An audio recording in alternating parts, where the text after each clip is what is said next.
Chapter 11. Long Road. Among the chaos and devastation surrounding her, Ivory fought to maintain focus on her breathing. With closed eyes, she attempted to shut out the shattered world around her, desperately trying to conjure up Jared's face in her mind. Months of constant movement, battling for survival day after day, had taken its toll on her memories of him. Despite her relentless efforts to hold on to those images, they slipped through her grasp. Without any photographs to anchor her memories, her struggle felt increasingly futile. In the days before the world descended into chaos, they, like many others, had captured thousands of images each year.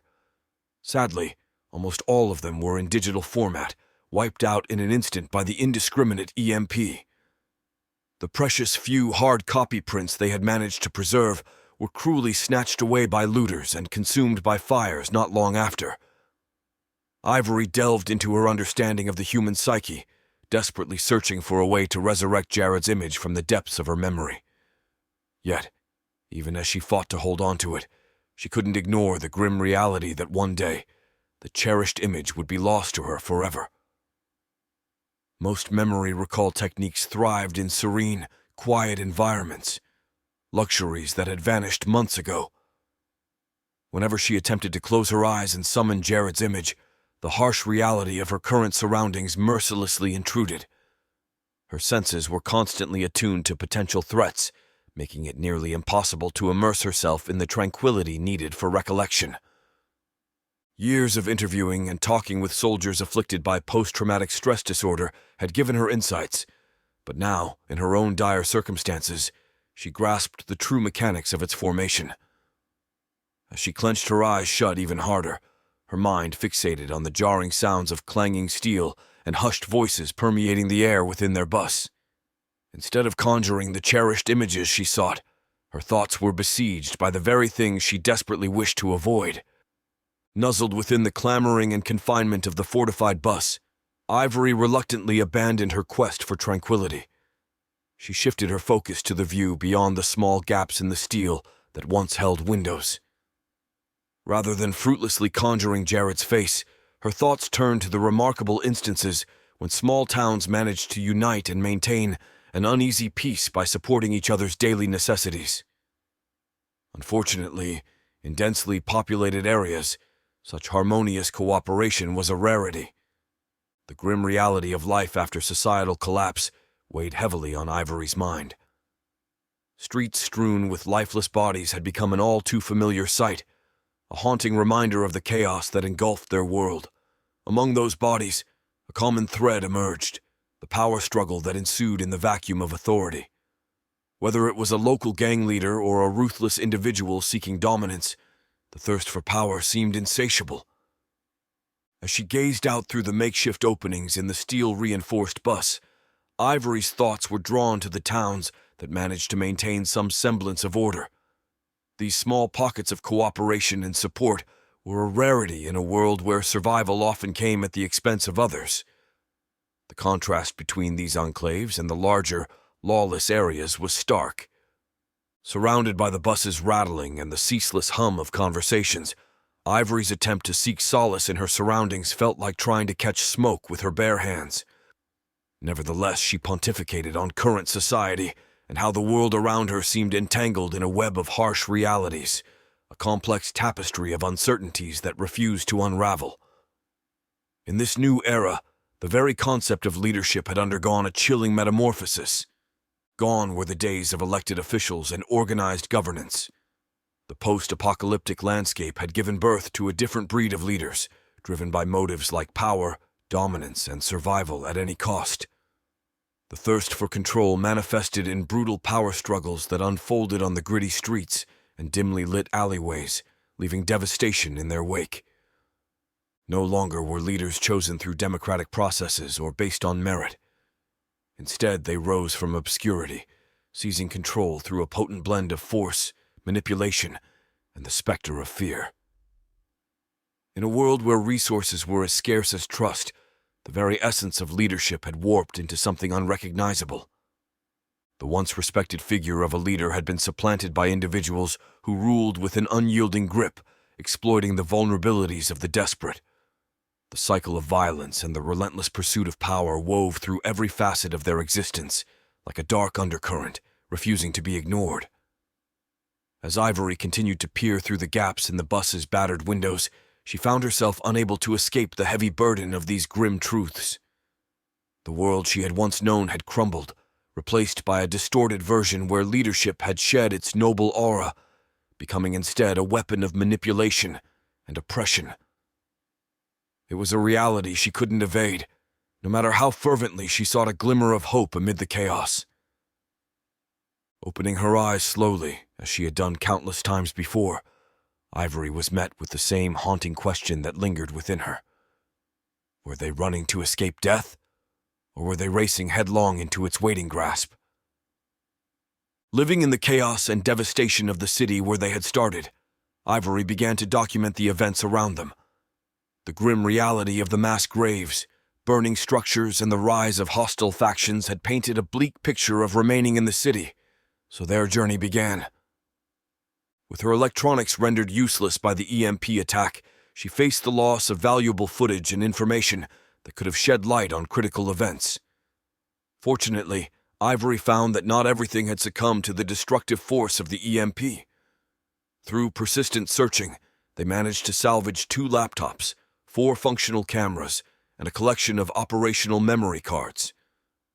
Their stroke of luck came from the realization that certain structures had acted as impromptu Faraday cages, shielding these crucial devices from the electromagnetic havoc. "Ivy, we're closing in on our destination," Tank's voice boomed from the driver's seat. Tank, a former military communications specialist, had become an essential part of Ivory's team. Their shared mission also consisted of establishing a network of communications utilizing radio towers, an endeavor that had faced numerous setbacks until their fortuitous visit to the remnants of Fort Benning. In the rubble, they scoured the remnants of what was once a bustling base, salvaging whatever remained in the wake of devastating attack and countless other scavengers. In a stroke of luck, they managed to unearth not only a small group of soldiers and army rangers seeking purpose in the chaos, but also military-grade communication equipment. The discovery breathed new life into their mission. Reinforcing their bus with salvaged plating and restoring a handful of vehicles to working order, they embarked on the next leg of their journey. After Jared's tragic demise, Ivory found herself propelled by this deep sense of purpose. Determined to chronicle the unfolding events in their post-apocalyptic world, her mission to document the stories, struggles, and triumphs of those around her. With the support of her newfound companions, who had weathered the storm alongside her, they captured the raw reality of their changed society. Her main objective was the 138th Infantry Unit, a piece of the puzzle that seemed to be missing from her current narrative. She understood that the soldiers of the 138th couldn't have possibly triggered the EMP attack, but the inexplicable convergence of events couldn't be dismissed as mere coincidence. The UN's gun confiscation, the arrest of the 138th Infantry, military drills in Texas, land confiscation by BLM, and the contentious election. They had to be part of a larger, intricate plan, didn't they? Ivory thought. Ivory sought to uncover the truth and interview the members of the 138th Infantry Unit. If anyone had insight into the web of events that had led to this crisis, it was likely to be them. She knew that uncovering the truth would be a dangerous undertaking, as powerful forces were at play. But Ivory was driven by her commitment to uncovering the hidden agendas that had brought society to its knees. Ivory was acutely aware that she was treading on treacherous ground. The journey ahead would test her courage and her ability to navigate a world shattered by chaos. Every day of their mission presented them with the arduous challenge of sourcing sustenance, procuring vital supplies, re-establishing communication networks, and securing fuel. The routine often entailed prolonged stays in different locations, ranging from days to even a few weeks, during which they collaborated with small towns eager to regain connections with neighboring communities. The unpredictability of their journey was a constant companion. Some regions posed fewer obstacles than others, leaving them uncertain about the duration of their stay in any given place. This uncertainty was a crucial variable in calculating the time frame required to traverse the vast expanse of 900 miles from South Carolina to central Missouri, now a wasteland that had overtaken the once great nation. Navigating her way to the forefront of the bus, Ivory's eyes settled on the object of their current quest, a radio tower perched at the highest elevation, 80 miles away from St. Louis. "Are you certain about this?" she inquired, her voice reflecting concern. "We haven't found many supplies since Memphis. Resources are limited. We have just a handful of remaining relay towers, and as for power, we're down to a single solar charging system." Analyzing one of the numerous topographical maps they had collected during their journey, Tank directed Ivory's attention to his findings. "According to this map," he began, "we're roughly 100 miles away from the nearest relay tower we last encountered." Pausing for a moment, he continued, "The good news is that the terrain to the south appears to be relatively flat, minimizing any significant obstruction due to the Earth's curvature. Assuming we can install a tower a few hundred feet high, our calculations suggest that we should have favorable signal coverage." Tank's expression turned thoughtful as he gestured to the map.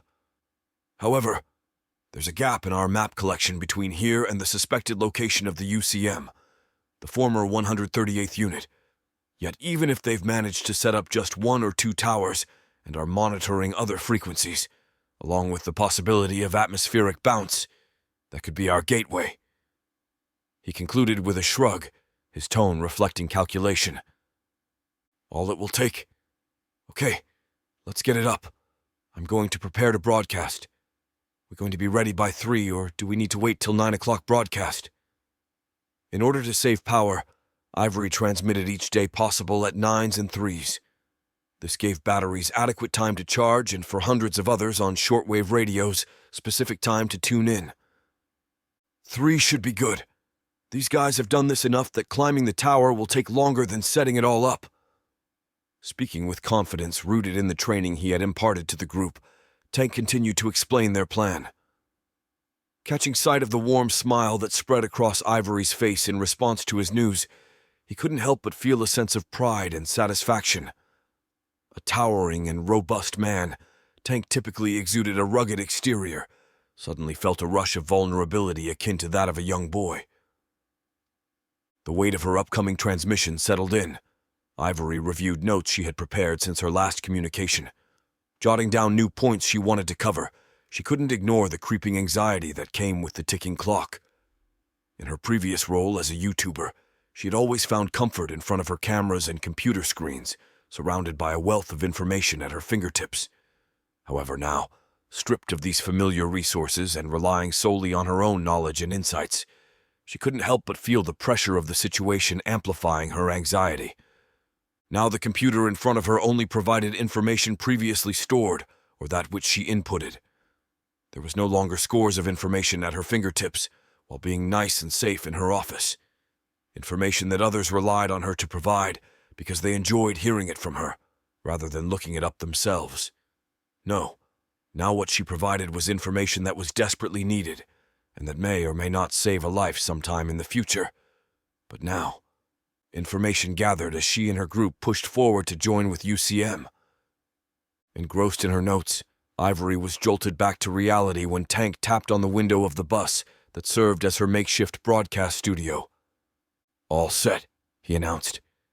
"We'll be flipping the switch in 2 minutes."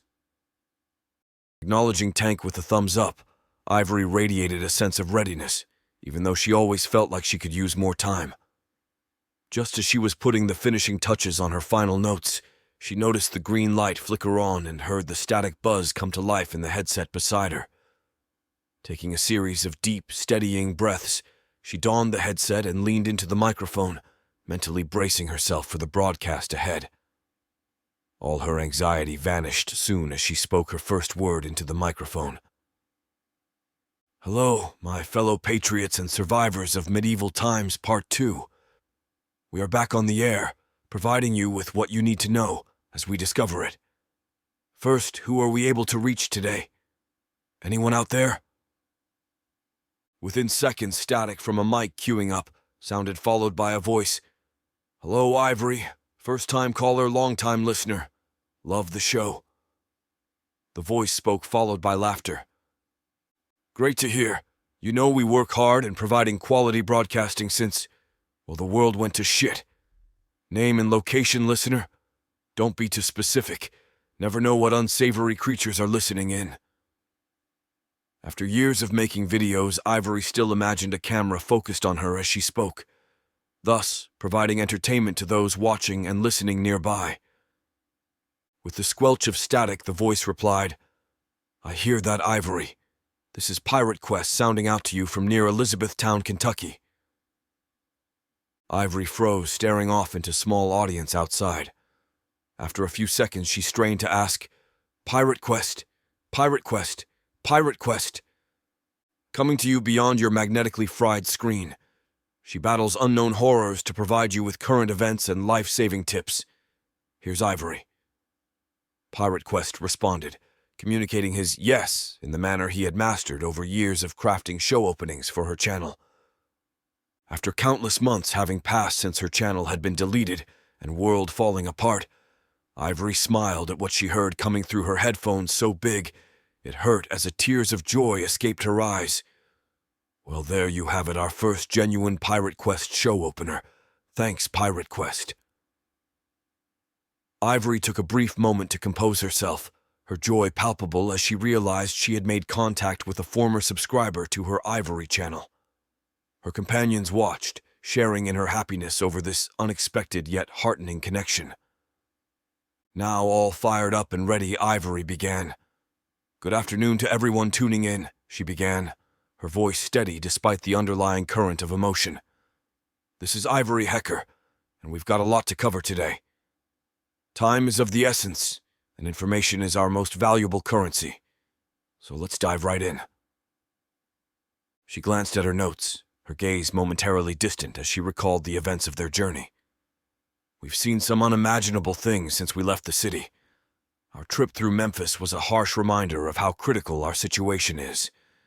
The city is a no-go zone, overrun with hostile factions, and what resources are left have become points of conflict. The suffering there is horrific. If you have family or friends there, I wish I had better news, but for now, steer clear if you're trying to survive." A sense of urgency edged into her voice. On a similar note, areas around the Mississippi River have become hotspots for disease, particularly due to contaminated water. It's crucial to avoid these zones if possible. She paused, clearing her throat before continuing. "We've had a bit of good fortune connecting with smaller communities. They're not without their challenges, but cooperation is more likely. If you're hearing this, and you have the capacity to link up with neighboring towns, it's a lifeline. We're stronger together." As Ivory neared the end of her broadcast, her tone shifted, becoming instructional. "Before I sign off, I want to share something that could make a real difference for you. A simple water purification method. All you need is a clear plastic bottle and sunlight. Fill the bottle with water and leave it in direct sunlight for at least 6 hours. This utilizes the UV rays to kill bacteria. It's not a perfect solution, but it's better than risking illness from contaminated water sources." She paused one final time, taking a moment to gather her thoughts. In these trying times, knowledge is more than power. It's survival. Stay informed, stay alert, and look out for one another. This is Ivory, signing off until our next broadcast. Stay safe out there. Then flipping the mic switch off to end the transmission, Ivory let out a quiet sigh, her eyes meeting those of her companions. While Ivory was standing up from her broadcast area on the bus, for Tank to squeeze in to properly shut everything down, they heard voices coming over the headset. Tank flipped a few switches, moving it over to the bus speakers. "What language is that?" Ivory asked. Tank thought for a minute, recognizing a few words. "It's Mandarin. We must be getting some great atmospheric bounce." Not convinced, Ivory asked, "You sure? Doesn't everything have to be perfect for that to happen? Wouldn't there be some static?" Tank looked thoughtful for a moment. "You're right.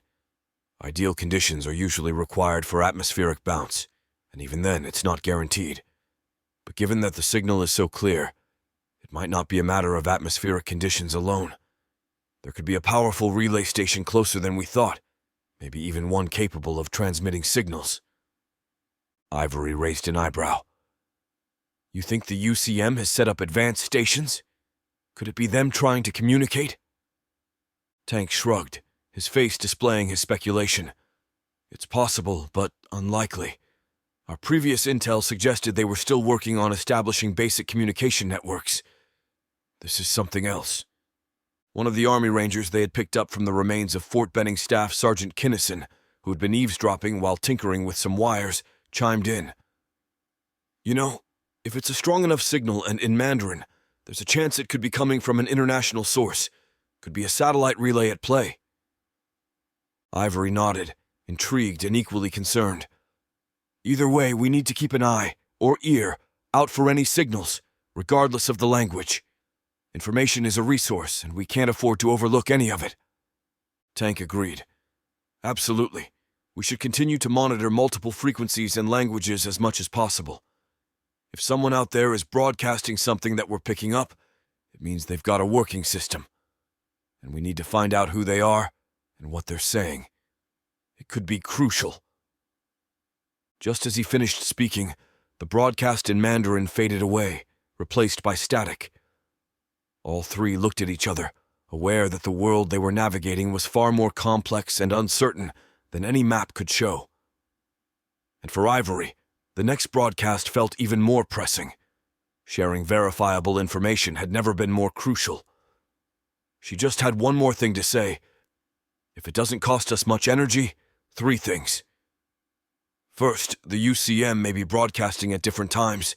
Second, just in case the Chinese start chattering again. And how hard is it to find a Mandarin-speaking person in the middle of nowhere during an apocalypse?